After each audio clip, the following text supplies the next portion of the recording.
Welcome, everyone, to our February 16th Bible reading. We are continuing to read through the book of Numbers, and remembering that God is now, He's been instructing the Israelites on building the tabernacle. The Lord has filled the tabernacle now with His glory, and we see all of this because, again, God is wanting to speak to His people. God's wanting to dwell with His people, be in the midst of His people. And again, we're looking at kind of keep our eyes higher up to this reality that God is trying to make a way to be able to dwell with His people, speak with His people, lead His people, guide His people, keep them from sin, keep them from all of the brokenness of all the paganism and all of that stuff. And so God has put parameters around them, and God is speaking to them.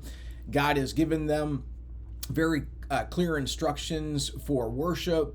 Why? Because the human heart, all worship, here's an important reality. All worship is not valid worship. We can worship the sun and the stars and the moon, and that's not valid worship.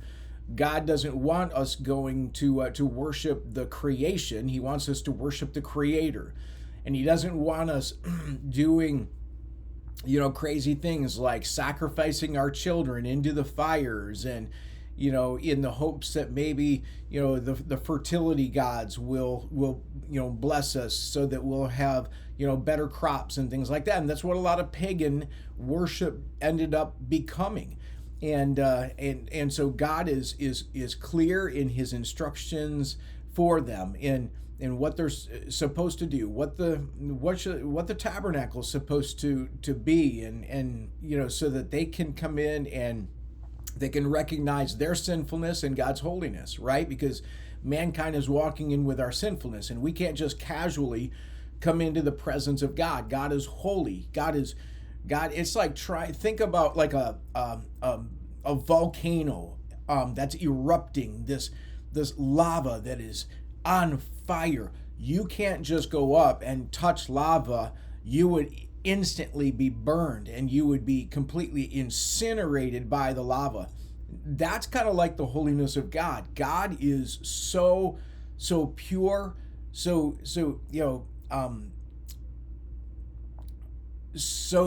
He transcends us, right? He is pure, and we are impure.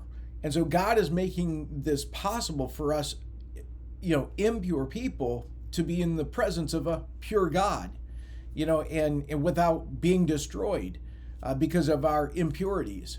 And so that's what all of this is happening. And so just keep that in mind, because sometimes, again, we can look at all of these things and we get a little bit confused as to all the details of the lamps and tables and all of those things, and lose sight of what it is that God's trying to do. So let's jump in. Numbers chapter 8, preparing the lamps. The Lord said to Moses, "Give Aaron the following instructions." Remember, Aaron's the one who's in charge of worship. He's the high priest, the head priest. When you set up the 7 lamps in the lampstand, place them so their light shines forward in front of the lampstand. So Aaron did this. He set up the 7 lamps so they reflected their light forward, just as the Lord had commanded Moses. The entire lampstand, from its base to its decorative blossoms, was made of beaten gold. It was built according to the exact design the Lord had shown Moses. Then the Lord said to Moses, "Now set the Levites apart from the rest of the people of Israel and make them ceremonially clean. Do this by sprinkling them with the water of purification, and have them shave their entire body and wash their clothing. Then they will be ceremonially clean. Have them bring a young bull and a grain offering of choice flour moistened with olive oil, along with a second young bull for a sin offering. Then assemble the whole community of Israel and present the Levites at the entrance of the tabernacle. When you present the Levites before the Lord, the people of Israel must lay their hands on them. Raising his hands, Aaron must then present the Levites to the Lord as a special offering from the people of Israel, thus dedicating them to the Lord's service. Now the Levites will lay their hands on the heads of the young bulls, present one as a sin offering, and the other as a burnt offering to the Lord, to purify the Levites and make them right with the Lord. Then have the Levites stand in front of Aaron and his sons, and raise your hands and present them as a special offering to the Lord. In this way, you will set the Levites apart from the rest of the people of Israel, and the Levites will belong to me. After this, they may go into the tabernacle to do their work, because you have purified them and presented them as a special offering. Of all the people of Israel, the Levites are reserved for me. I have claimed them for myself in place of all the firstborn sons of the Israelites. I have taken the Levites as their substitutes. You should underline that. For all the firstborn males among the people of Israel are mine. Both of people and of animals, I set them apart for myself on the day I struck down all the firstborn sons of the Egyptians. Yes, I have claimed the Levites in place of all the firstborn sons of Israel. And of all the Israelites, I have assigned the Levites to Aaron and his sons. They will serve in the tabernacle on behalf of the Israelites and make sacrifices to purify the people, so no plague will strike them when they approach the sanctuary. So Moses, Aaron, and the whole community of Israel dedicated the Levites, carefully following all the Lord's instructions to Moses. The Levites purified themselves from sin and washed their clothes, and Aaron lifted them up and presented them to the Lord as a special offering. He then offered a sacrifice to purify them and make them right with the Lord. After that, the Levites went into the tabernacle to perform their duties, assisting Aaron and his sons. So they carried out all the commands that the Lord gave Moses concerning the Levites. The Lord also instructed Moses, this is the rule the Levites must follow. They must begin serving in the tabernacle at the age of 25, and they must retire at the age of 50. After retirement, they may assist their fellow Levites by serving as guards at the tabernacle, but they may not officiate in the service. This is how you must assign duties to the Levites. Numbers 9. A year after Israel's departure from Egypt, the Lord spoke to Moses in the wilderness of Sinai. In the first month of that year, he said, "Tell the Israelites to celebrate the Passover at the prescribed time at twilight on the 14th day of the first month. Be sure to follow all my decrees and regulations concerning this celebration." So Moses told the people to celebrate the Passover in the wilderness of Sinai at twilight fell on the 14th day of the month, and they celebrated the festival there, just as the Lord had commanded Moses. But some of the men had been ceremonially defiled by touching a dead body, so they could not celebrate the Passover that day. They came to Moses and Aaron that day and said, "We have become ceremonially unclean by touching a dead body, but why should we be prevented from presenting the Lord's offering at the proper time with the rest of the Israelites?" And Moses answered, "Wait here until I have received instructions for you from the Lord." This was the Lord's reply to Moses. "Give the following instructions to the people of Israel. If any of the people now or in the future generations are ceremonially unclean at Passover time because of touching a dead body, or if they are on a journey and cannot be present at the ceremony, they may still celebrate the Lord's Passover. They must offer the Passover sacrifice 1 month later at twilight on the 14th day of the second month. They must eat the Passover lamb at that time with bitter salad greens and bread made without yeast. They must not leave any of the lamb until the next morning, and they must not break any of its bones. They must follow all the normal regulations concerning the Passover. But those who neglect to celebrate the Passover at the regular time, even though they are ceremonially clean and not away on a trip, will be cut off from the community of Israel. If they fail to present the Lord's offerings at the proper time, they will suffer the consequences of their guilt. And if foreigners living among you want to celebrate the Passover to the Lord, they must follow these same decrees and regulations. The same laws apply both to native-born Israelites and to the foreigners living among you." Okay, Leviticus 1:1. So it says here let me give you the footnote. After the tabernacle was completed, and before Israel departed from Mount Sinai, the Lord gave Moses the instructions recorded in Leviticus. Okay, so now we're in the book of Leviticus. The Lord called to Moses from the tabernacle and said to him, "Give the following instructions to the people of Israel. When you present an animal as an offering to the Lord, you may take it from your herd of cattle or your flock of sheep and goats. If the animal you present as a burnt offering is from the herd, it must be a male with no defects. Bring it to the entrance of the tabernacle so you may be accepted by the Lord.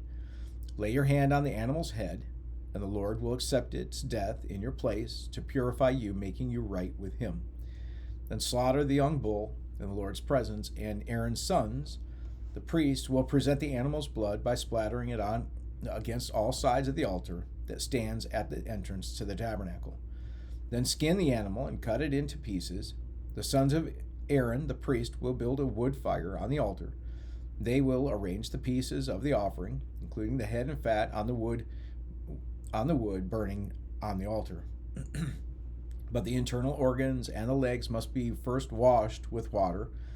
Then the priest will burn the entire sacrifice on the altar as a burnt offering. It is a special gift of pleasing aroma to the Lord. If the animal you present as a burnt offering is from the flock, it may be either a sheep or a goat, but it must be a male with no defects. Slaughter the animal on the north side of the altar in the Lord's presence, and Aaron's sons, the priests, will splatter its blood against all sides of the altar. Then cut the animal in pieces, and the priest will arrange the pieces of the offering, including the head and fat, on the wood burning on the altar. But the internal organs and the legs must be first washed with water. Then the priest will burn the entire sacrifice on the altar as a burnt offering. It is a special gift of pleasing aroma to the Lord. If you present a bird as a burnt offering to the Lord, choose either a turtle dove or a young pigeon. The priest will take the bird to the altar, wring off its head, and burn it on the altar. But first he must drain its blood and against the side of the altar. The priest must also remove the crop and the feathers and throw them in the ashes on the east side of the altar.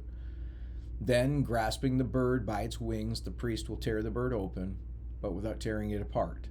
Then he will burn it as a burnt offering on the wood burning on the altar. It is a special gift of pleasing aroma to the Lord. When you present grain as an offering to the Lord, the offering must consist of choice flour. You are to pour olive oil on it, sprinkle it with frankincense, and bring it to your sons, the priests. The priest will scoop out a handful of the flour moistened with oil, together with all the frankincense, and burn this representative portion on the altar. It is a special gift, a pleasing aroma to the Lord. The rest of the grain offering will then be given to Aaron and his sons. This offering will be considered a most holy part of the special gifts presented to the Lord. If your offering is a grain offering baked in an oven, it must be made of choice flour, but without any yeast. It may be presented in the form of thin cakes mixed with olive oil or wafers spread with olive oil. If a grain offering is cooked on the griddle, it must be made of a choice flour mixed with olive oil, but without any yeast. Break it in pieces and pour olive oil on it. It is a grain offering. If your grain offering is prepared in a pan, it must be made of choice flour and olive oil. No matter how a grain offering for the Lord has been prepared, bring it to the priest, who will present it at the altar. The priest will take a representative portion of the grain offering and burn it on the altar. It is a special gift of pleasing aroma to the Lord. The rest of the grain offering will then be given to Aaron and his sons as their food. This offering will be considered a most holy part of the special gifts presented to the Lord. Do not use yeast in preparing any of the grain offerings as you present to the Lord, because no yeast or honey may be burned as a special gift presented to the Lord. You may add yeast and honey to an offering of the first crops of your harvest, but these must never be offered on the altar as a pleasing aroma to the Lord. Season all your grain offerings with salt to remind you of God's eternal covenant. Never forget to add salt to your grain offerings. If you present a grain offering to the Lord from the first portion of your harvest, bring fresh grain that is coarsely ground and roasted on a fire. Put olive oil on this grain offering and sprinkle it with frankincense.